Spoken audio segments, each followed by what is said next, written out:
Okay. Hello. Okay, great. Hi, everybody. We're going to get started. Tasia's sister will be here in a minute, I'm sure. She'll rush in and we'll all turn around and say hi. I'm Trish Murphy, the founding editor of the online literary magazine Superstition Review. And on behalf of my department in the School of Letters and Sciences, we're so proud to bring you Teague Bohlen for this presentation, Superheroes in Narrative, Comics Come of Age in Print and Film. And before I introduce Teague, I just want to thank all of you who came today. We're really happy to see you, and I hope you'll go to superstitionreview.com and check out our magazine. We're currently accepting applications for summer interns and fall trainees, and you can find that information on our blog. And thanks also to all of my fabulous interns who advertised this talk and who are doing a fantastic job putting together our issue 11. So thank you very much, interns, for being here, and those who aren't here, thank you too, because you've worked very hard. Thanks to Mike Mader, Assistant Dean of Students, for his help putting together the event, and Kayla, who made the beautiful flyer. And thanks also to Neil Lester of Project Humanities for including us in his week-long celebration of superheroes. When Neil told me the theme of this year's Project Humanities Week, I immediately knew what I was going to do. I was going to bring Teague to Arizona. I've known Teague for about 20 years now. He's a good friend of mine, and I know a weakness of his. Or should I say a skill. Teague has worked as a pop culture writer for Village Voice Media, writing stories as diverse as 7 celebrity chefs that would make great zombies, to 7 things non-geeks should know about Iron Man. In addition to his pop culture chops, Teague is also an expert in literary fiction. He is currently assistant professor of creative writing at the University of Colorado, Denver, where he also serves as faculty advisor for the student newspaper, The Advocate. His fiction has most recently been seen in South Dakota Review and Hawaii Pacific Review, and also in Superstition Review. We were very happy to have some of his pieces in our last issue, issue 10.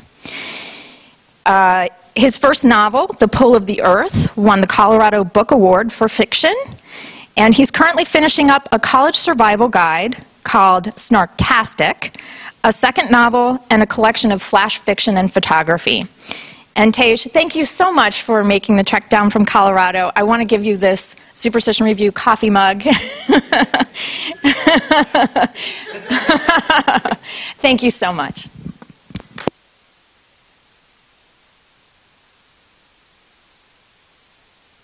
Hi, everybody. I'm going to go wireless. Is everybody okay with that? Am I breaking anyone's eardrums? No, you're all good. Cool. Thank you very much, everyone, for coming. Thanks, Trish, for bringing me out. And thanks to Superstition Review for not only an awesome magazine, but for participating in this process. Very cool. I just want to take a moment, because this is sort of an event for me. I've been reading comic books since I was a very small kid, and it never occurred to me that at some point in my life someone was going to invite me to another state to come and talk about them.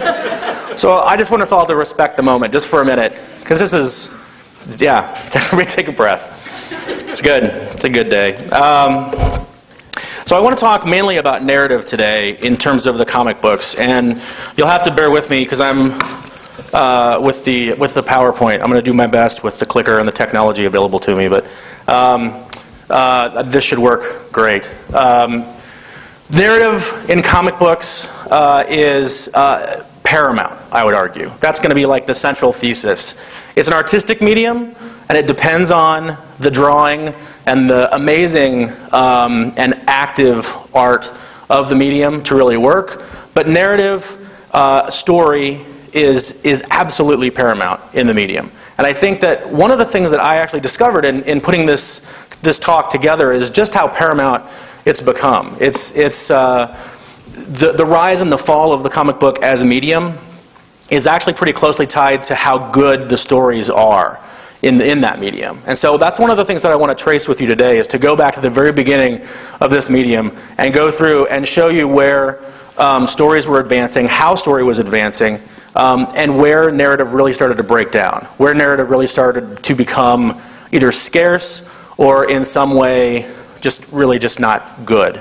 And there are a number of different reasons for that, and we'll look at those as we move forward. I have Trish on tangent watch, because as I put this together, I found myself, you can see in my notes, I've got big red X's where these are really cool facts that have nothing to do with what I'm talking about today, but that I had to write down because they're so awesome. So if I get off on a tangent, just wave your hands at me or something. Narrative. The beginning of the comic book actually started back in the late 30s with two of the holy grails of collecting. You've got Action Comics #1 and Detective Comics #27. And you can see 1938 and 1939.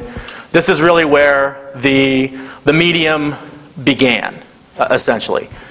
There have been superheroes and superhero-type characters before this, mostly in pulp magazines, pulp novels, but this is where the superhero as we know it today, the superhero as we conceive of it today, began. Just to give you an idea of how big these things are, this is my sister, everybody. Everybody clap for my sister. Who wore a superhero shirt.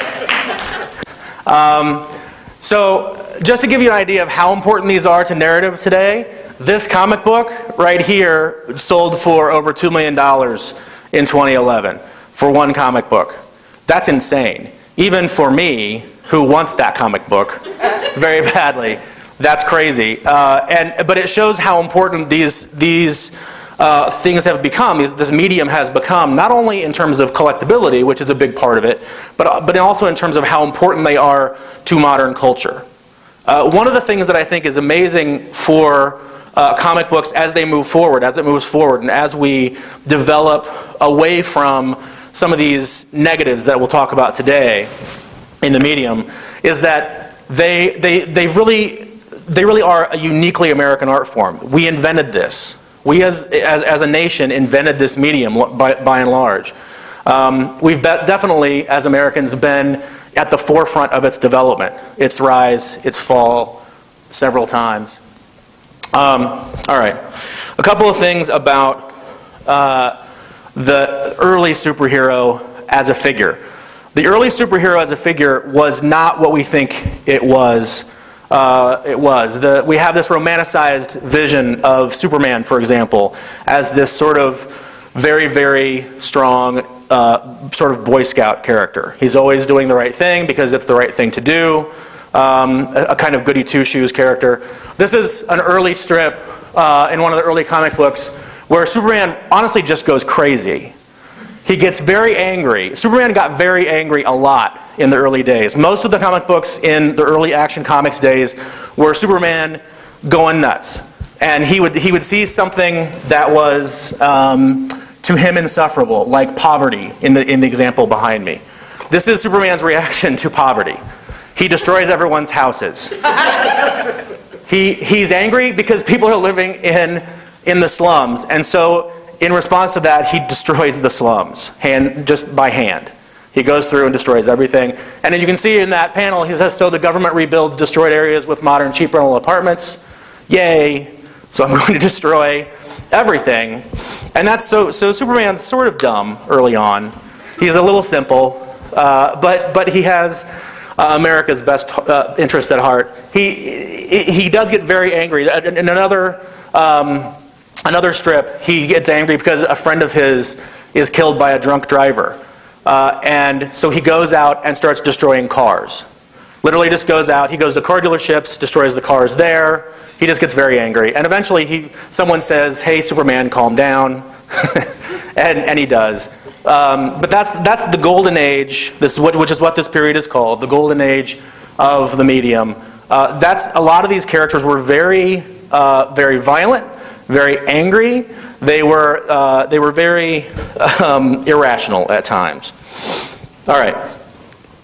So we've got World War II, which obviously happens directly following the inception of the comic book. And World War II is important in this regard because they were used primarily as propaganda tools for the war effort. Medics in World War II, this continued on into Korea and Vietnam as well. Medics would carry comic books in their packs to give to wounded soldiers, not only as sort of a measure of comfort, but also as some sort of proof that the America that they had left behind was still in support of them. And so this leads us to very, very strong propaganda. And these comics, again, these covers are very hard to find in the collectors because for collectors, because to modern eyes they're very racially insensitive. The Superman anti-Japanese war effort on the right is pretty famous.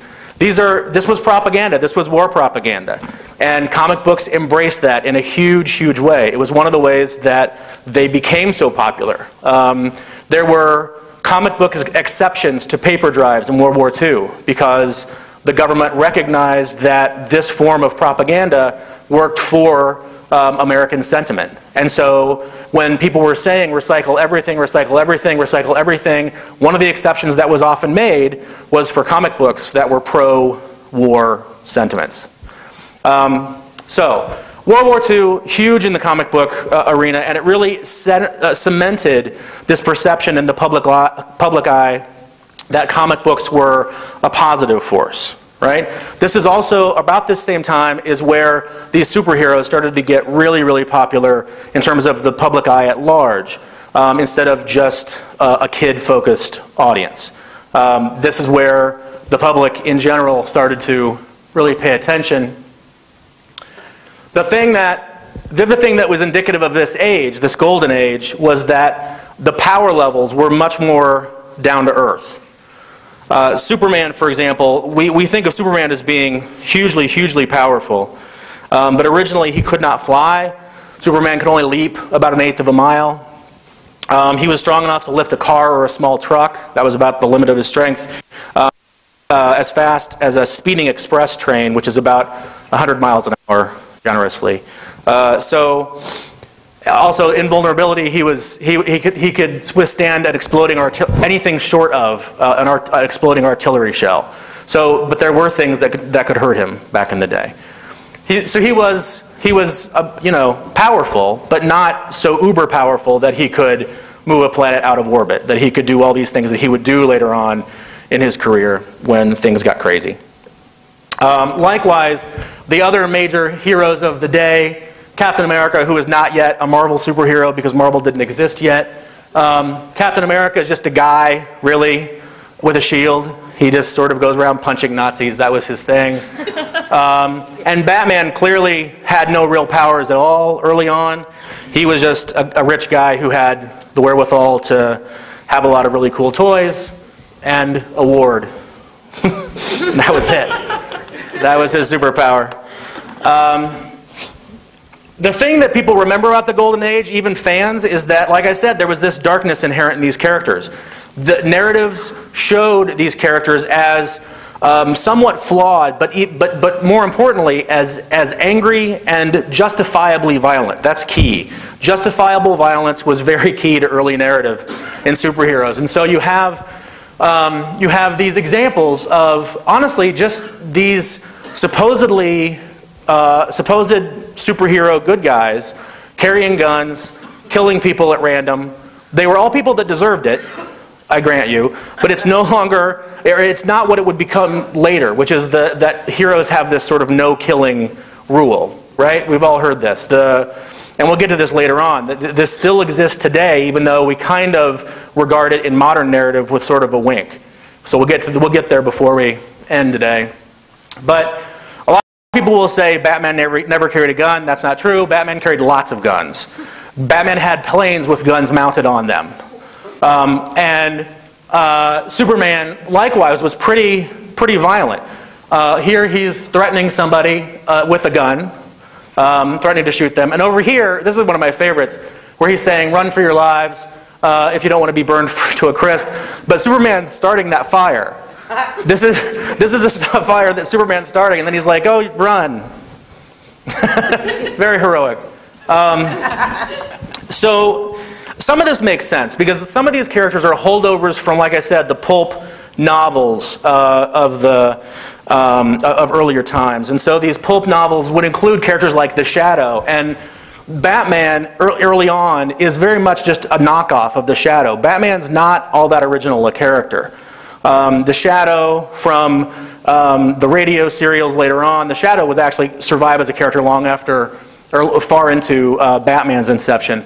But Batman, by and large, was a sort of a knockoff of the character of the Shadow. And the Shadow was just a guy dressed all in black with a big black hat. He was imposing. He scared criminals just by showing up, and he would carry a gun and he would shoot people if they were bad. That's pretty much the whole thing with the Shadow. Batman was just like that until a little bit later, when they decided to make him a little more kid-friendly and give him a no-killing code like most of the other superheroes would have. Okay. This is my movie clip. This is when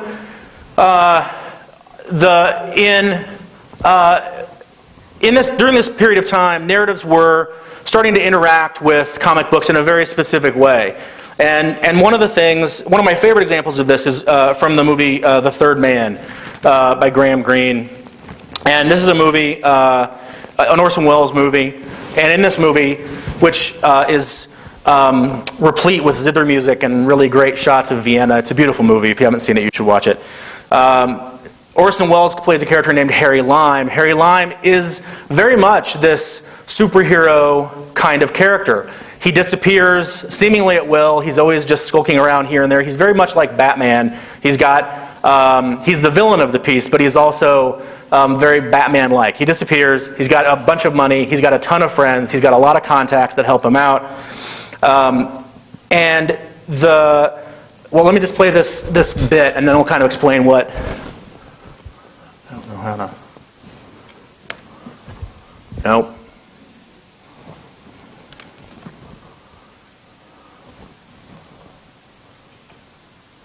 Okay. Let me explain this clip. In this clip, it's a very famous scene from The Third Man, where he's basically defending the nature of evil to his friend, who has tried to find him, has finally found him in post-war Vienna. And in this clip, Harry Lime is saying, and I'm paraphrasing here, but he says it's a line that goes something like this: In Italy, under the Borgias, there were hundreds of years of terror and bloodshed and all these really bad things, right? What's the name of the country? In another country, Switzerland. In Switzerland, they had hundreds of years of peace and prosperity and brotherly love, and all they came up with was the cuckoo clock. That's like the defense of evil. Under the Borgias, they had the Renaissance, and they had amazing works of art, suffering creating positive things. This is the sort of defense of evil that Harry Lime, as this sort of pseudo-Batman sort of character, presents. This is very, very close to what the Golden Age character tried to present in narrative. This end justifies the means. We must react violently to violent men. We must, this was part of the heart of the narrative. And there's a great scene at the end of that scene where Harry Lime delivers this speech and then walks away, skulks away through a children's playground to escape, to get away, to make good his escape. And I think that's a really strong metaphor visually for the way that the United States and its society, and especially the folks in power, were starting to regard comic book narrative as this sort of power skulking around the playgrounds of its youth, because it was a medium that we were starting not to trust for a number of different reasons. One of them was that the war was over and there was no need for propaganda anymore. Another one was that we were entering into a very conservative era just overall, and Americans were starting to mistrust anything that might be misleading their youth. And that led us to, whoops, I already transitioned. That led us to The Seduction of the Innocent. This is Frederick Wortham's 1954 book that really vilified comic books in a major way. It was a response not only to the violence in comics, which was a big part of it, and we'll get to that in a second, but it also had a lot to do with the presumptive sexual content of comic books. And Wortham in his book points to a number of different places where this takes place.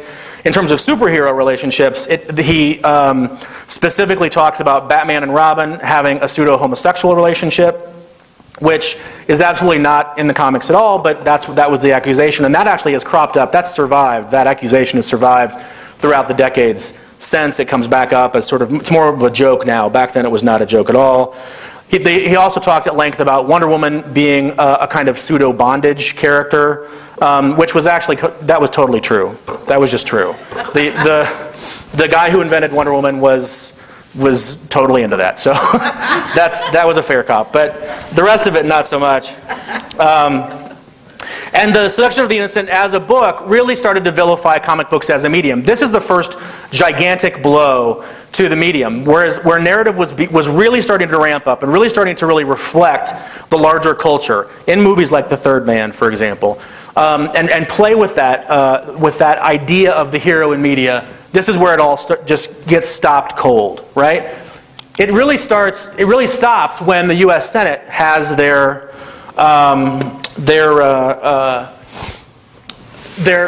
Senate hearings on juvenile delinquency. And Senator Estes Kefauver calls up a number of people, one of whom is Bill Gaines. Bill Gaines was the publisher of EC Comics, which was the leading comic book company at the time. DC was still doing well with Superman and Batman, but EC was doing a lot of horror comics and crime comics, some superhero stuff mixed in with that. And this is from the hearings that they had. Senator Kefauver says, here's your main issue, and this is the issue he's referring to, crime suspense stories. There seems to be a man with a bloody axe holding a woman's head up, which has been severed from her body. Do you think that's in good taste? And Bill Gaines, by the way, who was really angry at this process, he felt as though this was a personal attack, and in some ways it was. He says, yes, sir, I do, for the cover of a horror comic. And then he describes what a cover in bad taste would be. And notice what he says here. It would be holding the head a little higher so that you could see the blood dripping from it, and moving the body over further so you can see the decapitated neck. And the interesting thing about what he's describing there is that's the original art to that cover. The original art to that cover showed both of those things. And he, as the publisher, said, no, we can't do that. We have to crop it, essentially, so that it's not so graphic. So his anger to this specific cover especially was understandable. He was self-regulating already to some degree, or at least how he perceived it to be so. And he was still being brought to trial before the U.S. Senate to sort of defend it in some way. The problem with these hearings were that they were equating all comic books with a very small, important and growing, but still a very small portion of the comic book area. These crime comics, these horror comics, they were becoming more popular. They were making the most money, for sure, which is one thing that scared the Senate. But there were still a lot of other things going on in terms of the superhero narrative, in terms of romance comics. War comics were still very big. And instead, they looked at a small portion of the market, said that these are not okay for our children, so therefore we have to throw everything out. So what came next was the Comics Code Authority. The Comic Code Authority required that this seal be on the cover of every comic book. And these are just some of the rules. So this happened in 1954. And so in 1954 you had these rules plus a bunch more that went into effect. You could have no disrespect for any kind of authority. So you could never paint, for example, a policeman in a negative light. You could not have excessive violence, and obviously excessive is a pretty vague term. You couldn't have monsters at all. you could have no sexual perversion, and this was sexual perversion as it was defined by American mores in the early 1950s, which essentially just meant no sexual content whatsoever. You couldn't use specific words, horror, terror, crime. This was the one that was meant to screw over Bill Gaines specifically. Because William Gaines and EC Comics, all of their comics had those words in them. They essentially outlawed all of their books. William Gaines went from this to, from the hearings, went directly back to his company, immediately canceled all of his books, killed the entire EC line. He kept one comic book, and then but improved it to be a magazine, so it wouldn't fall under this heading, and that was Mad Magazine. That was how Mad Magazine began. So that's, I guess, one good thing that came from all of this. So, and the last one is one of my favorites. Good must triumph over evil. And so what that did was it sucked all the narrative potential out of comic books as a rule. Things had to reset. Things had to all end well. And what that meant was you couldn't have complex storytelling anymore. This was, you can't really overstate how chilling the effect of the CCA as a code really was. It absolutely froze everything in time and sort of took it back to a time, a more innocent time that never really existed. It ruined, in a lot of ways, what was happening, the good things that were happening in comic book narrative at the time. It pulled narrative completely out of the mainstream and sort of artificially juvenilized it in a way that it took a long time to fix. Just as a kind of metaphor for this, if you think back to 1990 when television handled the Children's Television Act that basically kind of covered how TV shows would address children directly, what they could and could not do in children's television, how much they had to have per week in terms of children's viewing. If you think about it in terms of what the CCA did to comic books and transferred that over to television, it's like if in 1990, instead of just saying you have to show us 5 hours of children's entertainment per week, instead if they just said all TV has to now be okay for a 5-year-old to watch. Wow. That's essentially what they did with comic books during this period of time. And it took a long time for that to recover. Silver Age comes along, and this is where they start trying to figure out how the medium deals with this first blow to it.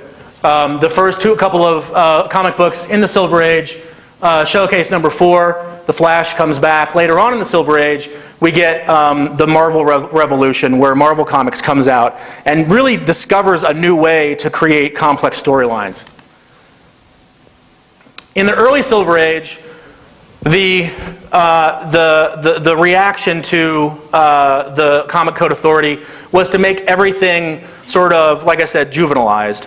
It was very oversimplified. This is why Superman started to have all the powers that he would come to have. He started to have ridiculous powers like super landscaping. Super weaving is one. This is his super sneezing. Anything that Superman did was super, and it was because they had no way to address real story, real narrative anymore. You couldn't have a real story, so instead we have.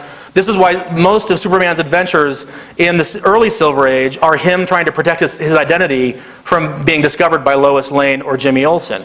These were simplified. These were innocent. These didn't have to worry. He didn't have to worry about Superman killing anybody. He just wanted to not be discovered as Clark Kent for a while. Batman, similarly, a very street-level kind of guy, went from killing people, snapping their necks, fighting crime, to going to alien worlds, meeting Batmite, and getting married in an imaginary story. And it deserves mention now that the imaginary story, which seems like a redundancy in comic books because they're all imaginary stories, but the imaginary story was born in the Silver Age during this period because it was the one place where you could do something bizarre, like have Batman get married, or have Robin die, or have Superman get exiled to another world, without it really meaning anything, because it was an imaginary story. And so at the end, it was sort of a what if this happened. and you could go back to normal continuity for the next issue and it was all fine. It was one of the first stabs at trying to remature the medium. Then comes the Marvel Revolution. Marvel comes about and says, okay, if we can't have violence, if we can't have mature narrative in an external sort of way, Marvel says we're going to internalize that strife now. We're going to start telling stories where there are flaws that are inherent in the superheroes themselves. And that was really the strategy that Marvel Comics started with. You have Spider-Man, Fantastic Four, Avengers, X-Men. These were all very conflicted, very flawed superheroes. Spider-Man gets picked on the right over here. He's asking this girl for a date. He's a nerd. He doesn't get any attention. He's sad.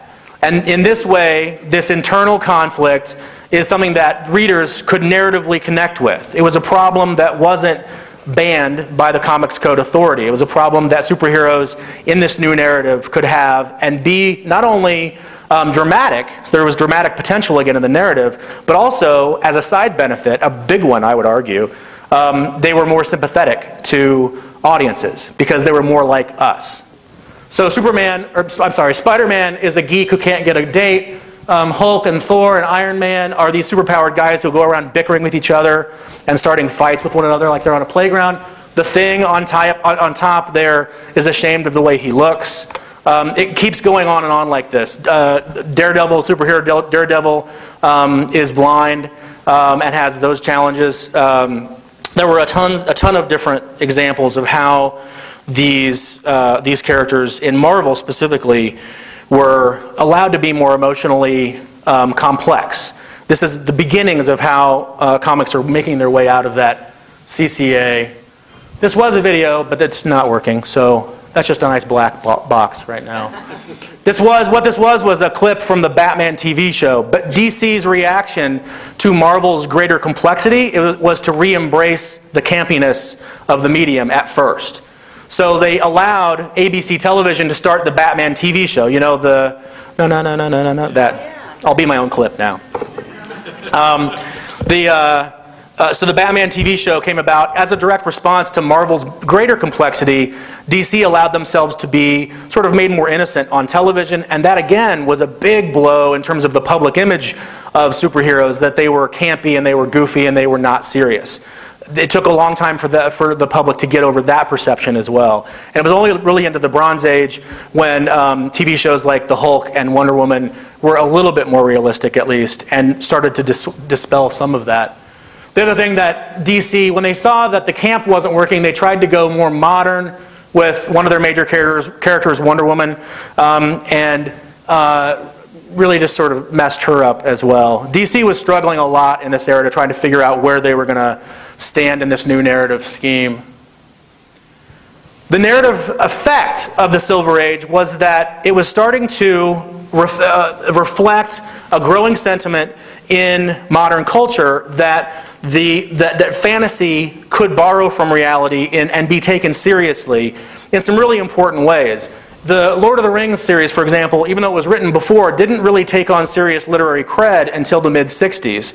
And that's because this was around the time when we as a culture, in American culture, started taking fantasy as serious potential literature, right? And we have Twilight Zone and Star Trek, which had Twilight Zone obviously was a lot earlier. Star Trek in the late 60s was a much better example of the culture starting to really take on just how serious these stories could be, to the point where Star Trek, for example, had a ton of fans, one of whom was the Reverend Martin Luther King Jr., who thought it was a grand sort of gesture towards the civil rights movement that you had Lieutenant Uhura, who was third in command of the Enterprise, and that was a huge step socially, right? So the Silver Age starts to take on some of these social issues. It starts to take itself more seriously. Marvel is a big part of that. DC sort of starts to figure that out. The Bronze Age starts in 1970 with a couple of things. Number one, the Comics Code gets relaxed and allows a lot more violence, a little more sex, which is where you get the Conan the Barbarian comics from. I'll come back to that in a second.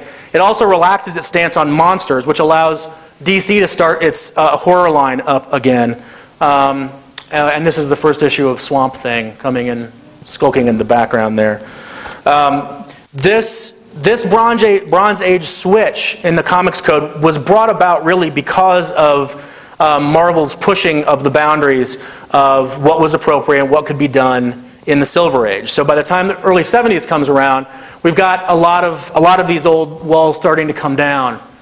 A lot of them had to do with drugs. Drugs were a major issue in the early 70s. And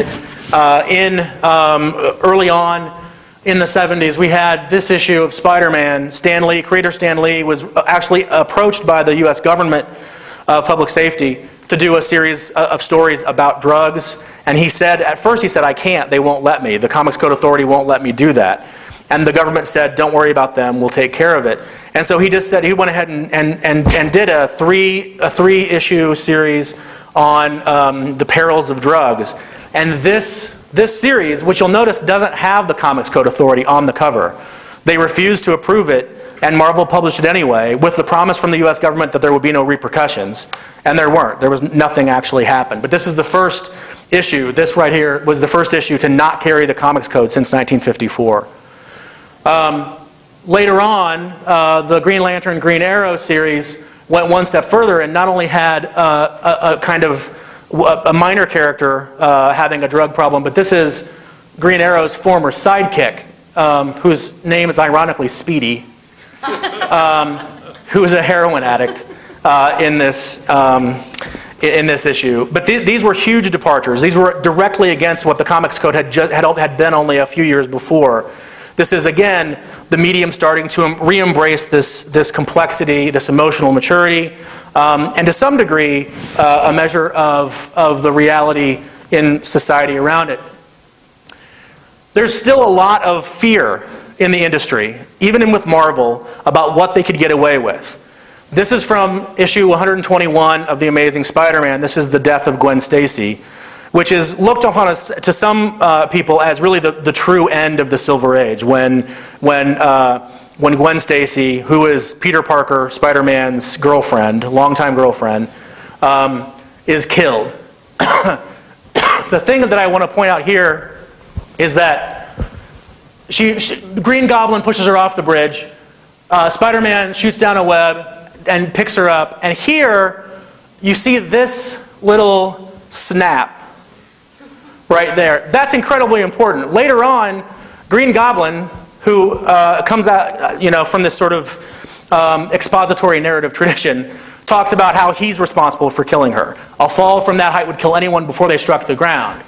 You didn't do it, in other words. He's giving Peter Parker an out, which is nice of him. But it's pretty clear from the art here that she's falling, he shoots his web straight down after her, and the impact of the sudden stop jerks her neck back, and she snaps her neck. It's pretty clear from the art that Spider-Man killed her, even if Green Goblin later narratively says, no, that wasn't you. She was dead before she hit the ground. So this is a good example of this transition time where narrative is moving from a more innocent time in this sort of stuttering step towards more emotional maturity. Spider-Man is essentially responsible for killing his girlfriend, but the story tries to give it itself an out, just in case there was an uproar about it. So there wasn't an uproar about it. I mean, there was an uproar in terms of the fans of the comic book, because it was the first time that a character of this import had been killed in a comic book. It was really the first time that had happened in any major way. So it was huge, but it wasn't looked upon negatively. Then we come to Wolverine, who took over comic books, has since taken over comic books. Wolverine is a response to a lot of things in comic books, but it's, for our purposes in this talk, it's really a response to how comic books are trying to reintegrate themselves into narrative as a media whole, right? Wolverine specifically is a direct descendant of two different figures. One was the success of the Conan the Barbarian book. Conan the Barbarian is sort of a violent loner who wanders the earth, doing good for good's own sake, and killing people along the way to do it. And that's pretty much what Wolverine is. Wolverine's pretty much just Conan Part 2. The look of Wolverine came directly from Dirty Harry, which was a movie that had come out a few years before. This is comic books really trying to reintegrate itself into this national media. It's still mirroring. It's still not inventing anything quite yet. It doesn't have the power to do it yet. Nothing's looking at comic books for a sort of lead in the narrative medium yet. But it is trying to catch up. It's trying to catch up. Also, in the Bronze Age and moving on into the late 70s, early 80s, there's a lot of social justice in narrative that becomes more and more and more important. In the 1970s, that meant a lot of civil rights stuff, a lot of racial integration stuff, and so that was very paramount. The X-Men are pretty well known to be a civil rights metaphor themselves, with Professor X as the MLK figure, with Magneto as the more militant Malcolm X figure. There's a lot of social justice stuff going on. This is again how comic books are looking at the world at large, adopting that narrative, infusing it into what they're trying to do, and giving it sort of a superhero spin. Towards the end of the 80s, in '78, we had Superman the movie come out. A couple years later, we had Superman 2 come out. These were really good indicators of how far comic books had come back. They're pretty mature for where they're placed within the Bronze Age. There's a lot that's going on. There's a lot of emotional complexity. There's a stab back at a little bit of violence at the end of Superman 2. He lets the evil Kryptonians just sort of fall into chasms and die. And we don't mind that. That's fine. At that point in our history, we're fine. There's a couple of Silver Age nods, including in Superman 2, where he splits into good Superman and bad Superman. That whole concept is very Silver Age. It goes back to a couple of very specific stories back in the Silver Age. But generally speaking, Superman is this watershed mark in pop culture, where pop culture is starting to recognize that comic books are a big deal in terms of narrative, that they have an effect. And it's borrowing from its entire history to put together this new mythology, right? The other thing to keep in mind, though, is that a lot of those old aspects are still surviving. Superman in the movies is beyond hugely powerful. He turns back the planet to turn back time to save Lois Lane, which is completely nonsensical, really. You can't do that. But it also doesn't even come from the comics. The movies made that up completely, right? So it's a good amalgam of all that's come before, but it doesn't really go into where it's going to go. The modern age is where it's going, and the modern age has a lot to do with three different aspects that kind of come together at the same time. There's a lot of argument within the comic book community saying that the modern age, there's a lot of different ages. Everyone always argues about what age is what. And I think a lot of the confusion comes in that the modern age, which started in 1986, arguably, because of a couple of these books. Dark Knight Returns and Watchmen both were released in 1986. These were the watershed parts, the positive effect of the new modern age. These had to do with the Batman story is kind of a dystopian look at Batman as a character. He's coming back to the world 10 years later. The Christopher Nolan movies borrowed from this to some degree. Watchmen is probably regarded as one of the, if not the, best example of comic book narrative that we have. It's a limited series that began in 1986. They both sort of look at a logical extension of that Bronze Age question about how do we integrate reality with these fantasy concepts. These are sort of, if this really was real, if we really did have superheroes, Watchmen asks, how far would that go? And the movie that came out a few years ago is a pretty good adaptation of that, for my money.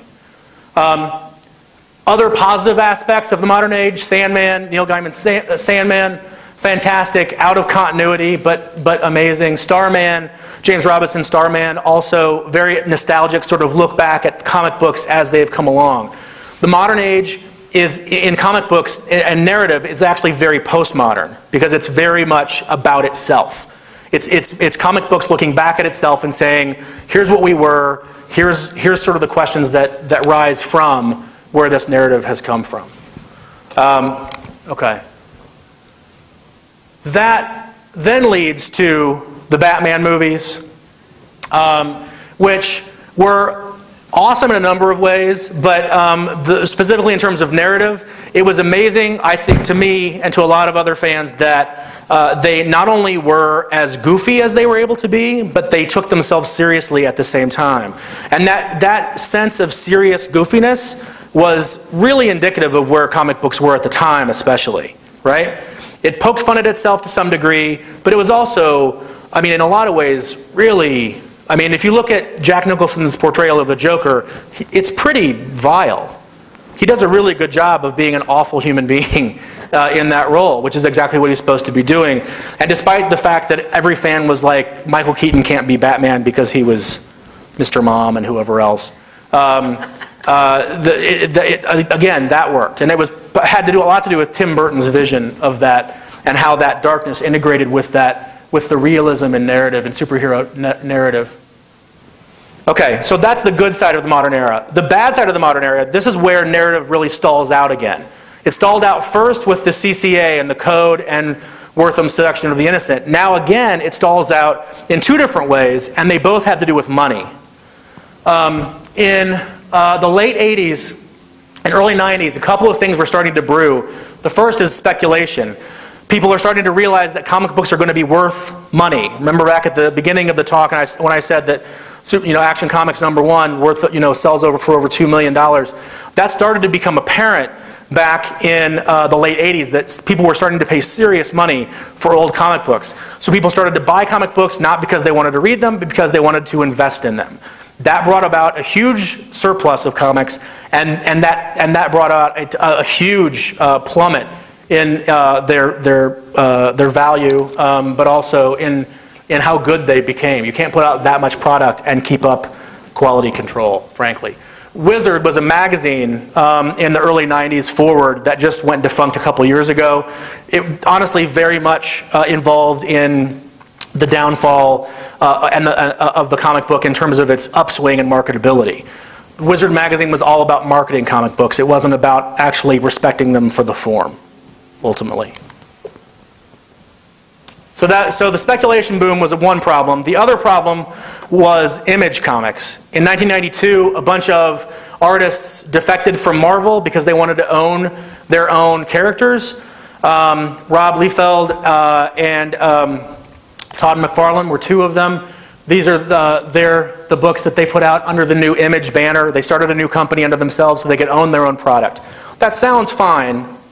The problem was that everybody who defected from Marvel were all artists.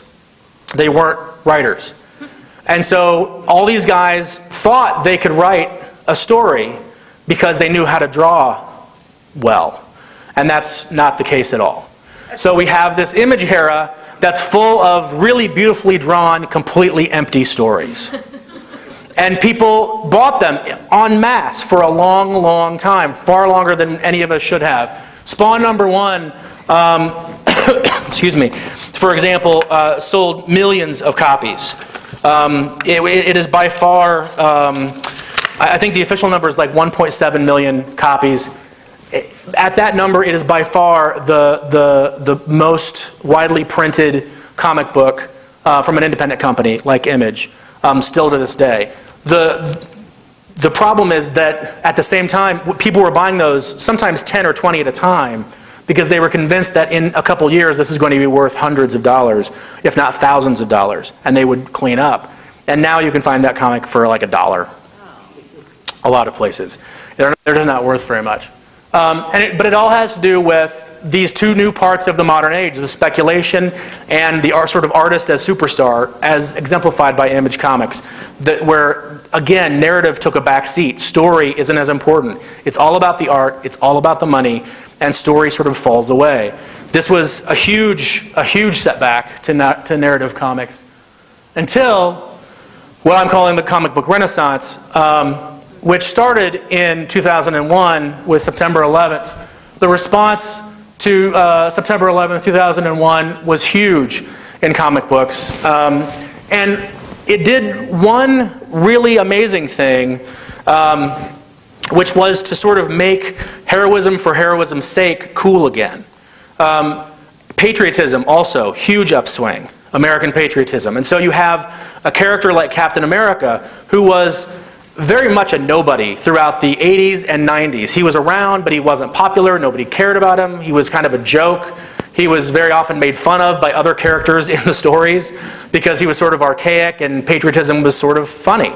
All of a sudden, September 11th happens and patriotism isn't funny anymore to us as a culture. Captain America becomes a much bigger character.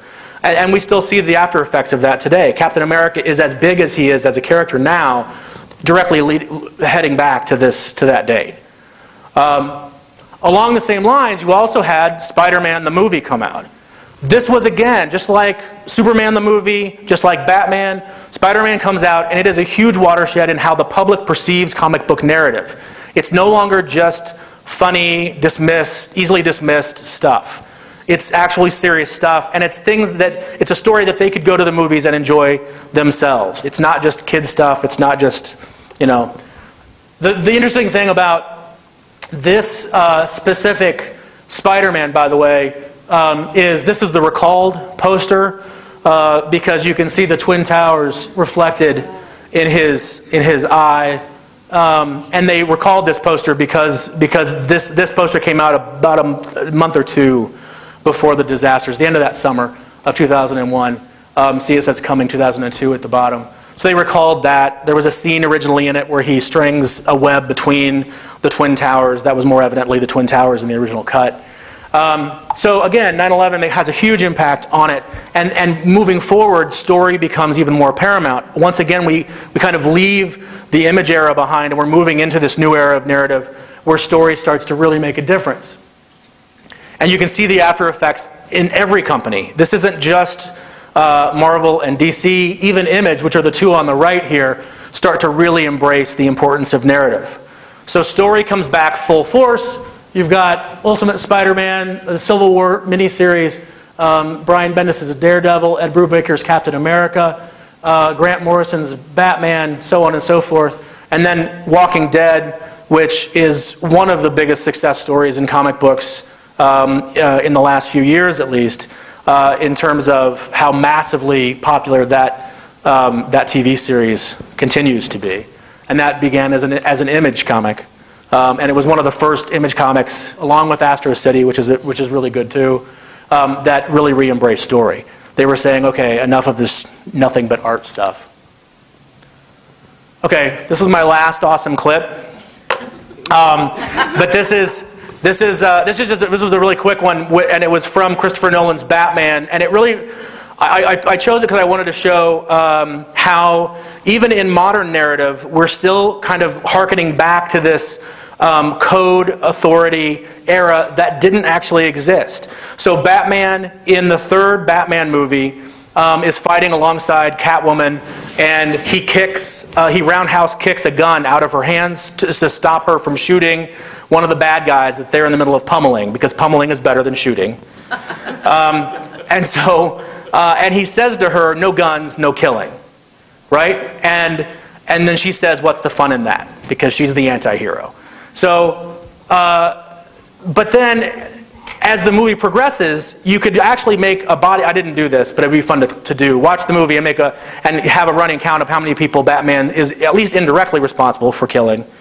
And it would be up there. So it's kind of an arbitrary rule, but it harkens back to that imaginary narrative from the early years in the golden age when supposedly when Batman didn't kill people, even though he did. It's still that remnant of the code authority coming forward and saying Batman's a good guy, therefore he has to at least espouse the belief that we do not kill people. That even in the movie though, it gets undercut, because later in the movie, Catwoman comes back, and as Batman's getting pounded into dust by Bane, she shoots him and saves him. And so the lesson for that, and then she says something like, that whole no guns thing, I'm not so much into that. And that's like her moment where the narrative is actually recognizing that it's sort of full of crap, right? That this rule doesn't really, we pay it lip service. Heroes tend to pay it lip service. It's part of what we think of when we think of the hero narrative. but it's not really there and it never really has been.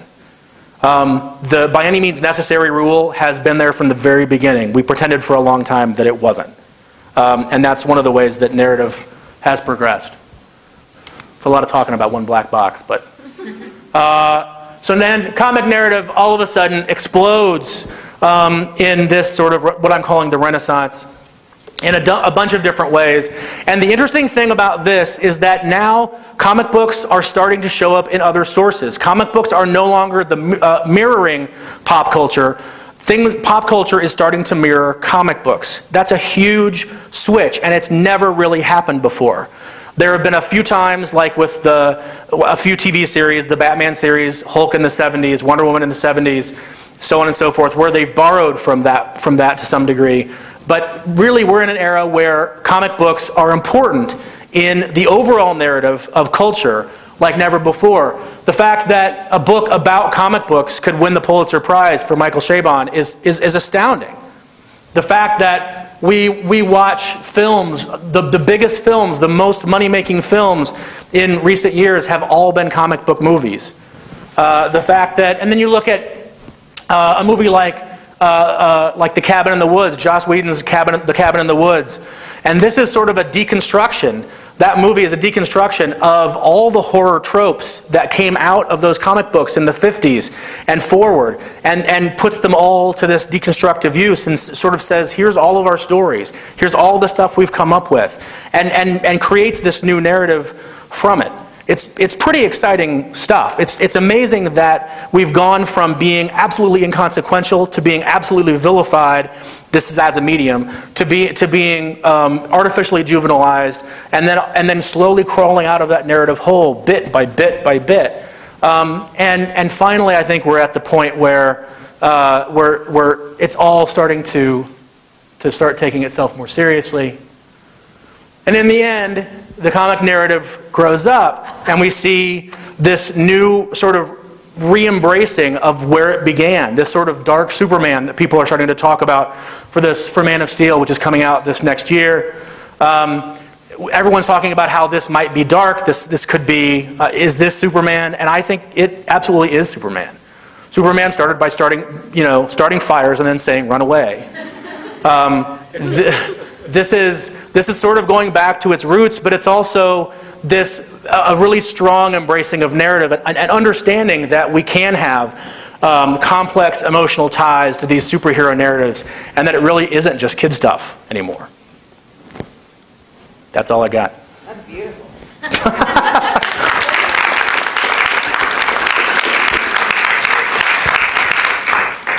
a little after. We're 3:08, but I think Sorry about that. Oh no, it's wonderful. I was trying to go fast. But I think we have some time if anybody has some questions. Do you mind? I don't mind at all. Yeah.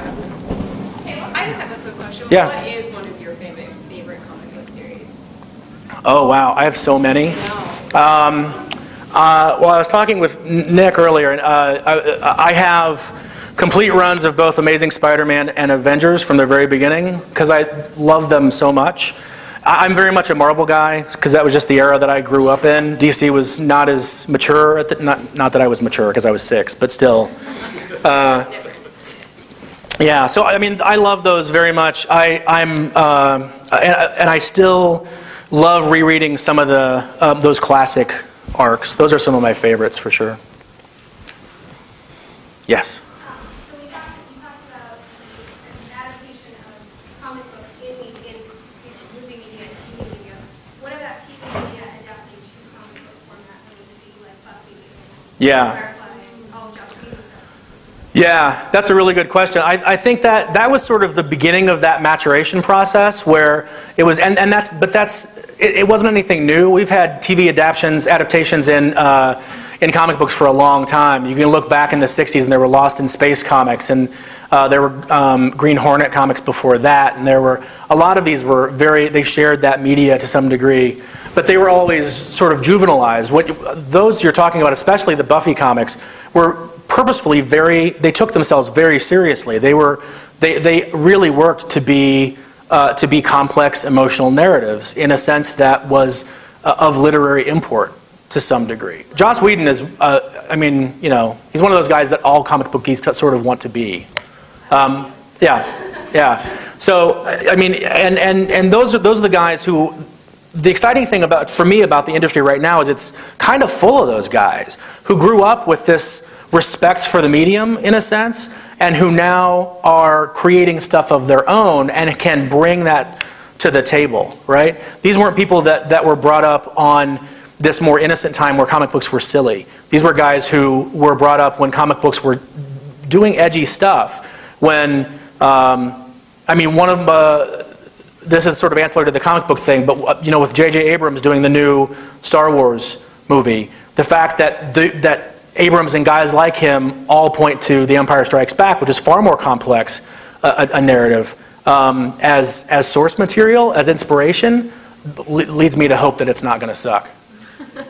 Right? So, I mean, that whole idea of the mediums borrowing from each other, I think, is a really big indicator of where it was starting to go.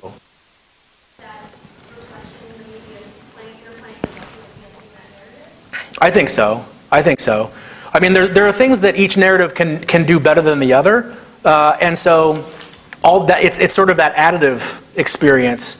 I have a friend of mine who, huge Firefly fan, you know, has read all the stuff that's out there to read, has seen them all, you know, a bunch of times, and he could probably do this entire thing on just Firefly and how awesome it is, but I think that complexity comes through the mixing of the media, for sure. Yeah. Can you comment on how changes in drawing and printing technologies have been made? Well, yeah, I could. If you have another hour, we could do that. Briefly, I think that early on, the mediums were so raw, and the artistic styles were so raw. It's hard sometimes to remember that, like, these characters, when they were developed, weren't developed in a cohesive way. So Superman's origin story, Batman's origin story, didn't necessarily come about in full bloom until much later on, and when they kind of had 2 pages to fill, and so they decided to do an origin story. So a lot of this stuff developed slowly over time.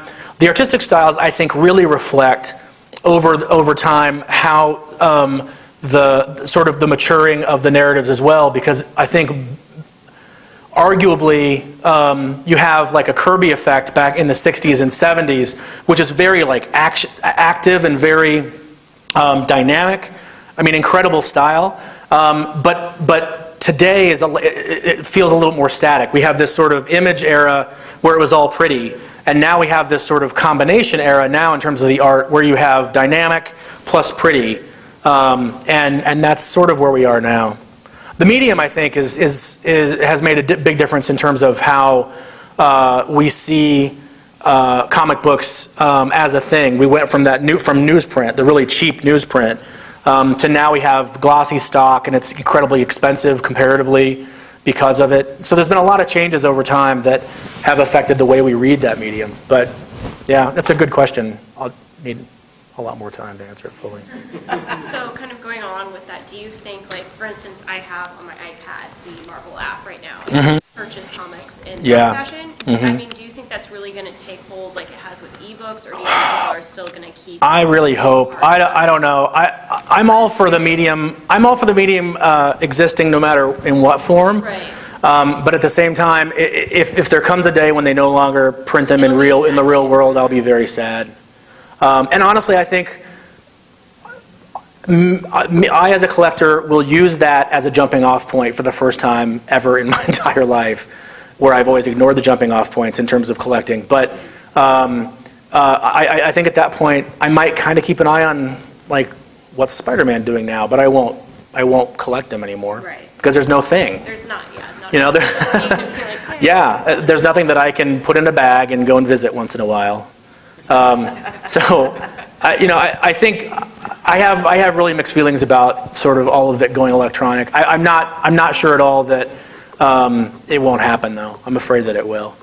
Do you think that would devalue the narrative in terms of if there's nothing to hold on to for posterity?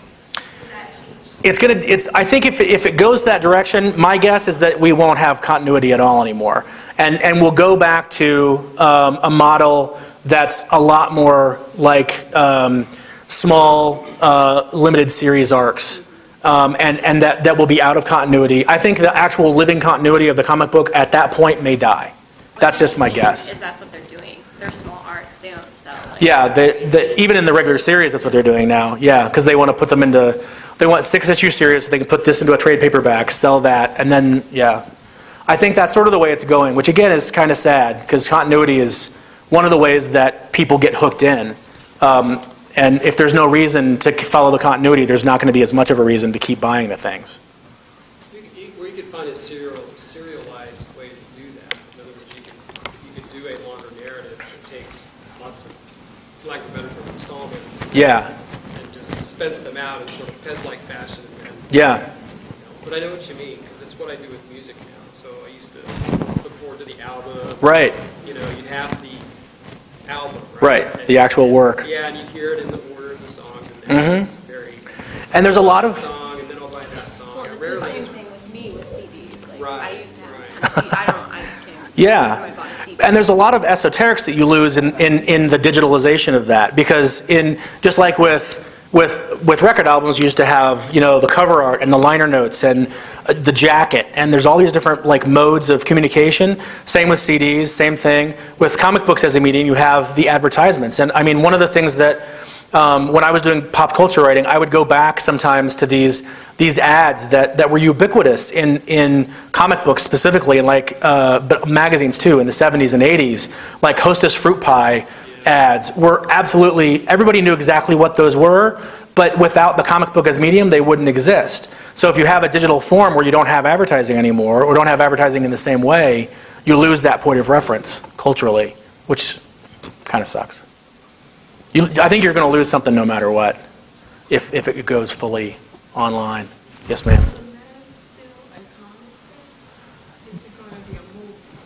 Which one? Man of Steel? Yeah, there's still a couple of Superman comic books. But that's the movie that's coming out this summer.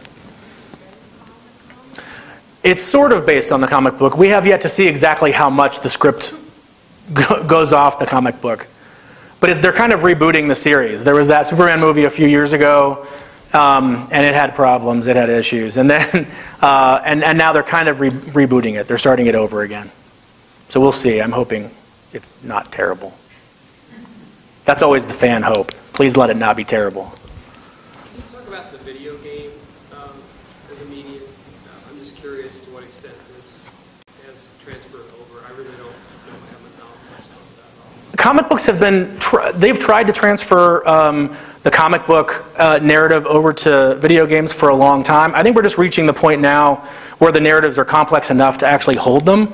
The powers are still a problem, though. Having a character as powerful as Superman, for example, even just simply the power of flight puts another dimension into a video game that it doesn't normally have to necessarily work with.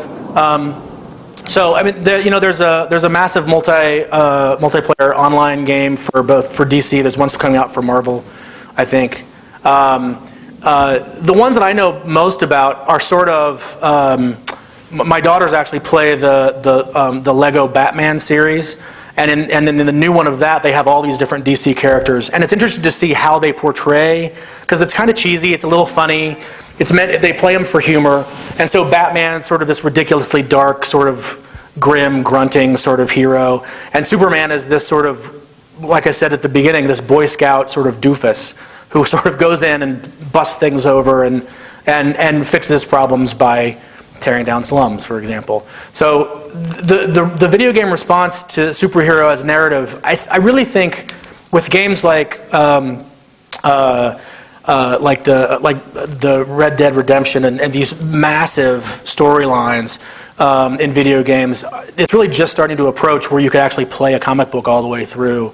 I think the Batman couple of games that were out for Batman for the Xbox, I think, and those have a really solid narrative and then borrow pretty nicely from it. But it's very much like that limited series. It's nothing really in continuity, and so they'd have to come out with a different kind of game in order to reflect the continuity that they've built up, which would be kind of cool. That may be where it goes next. I don't know. That would be cool. I'd never leave the house. That'd be it for me. Yeah.